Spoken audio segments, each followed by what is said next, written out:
Urban and Backyard Nature, April 2025, Part 2.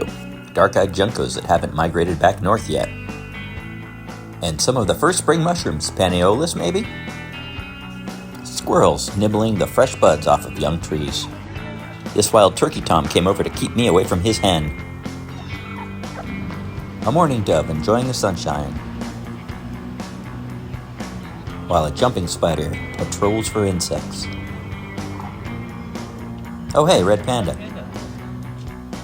And a cupboard spider showing the triangles on her big butt. A wild turkey passes by my office window. And a winter firefly rests on a wall. A red-tailed hawk soars over the zoo.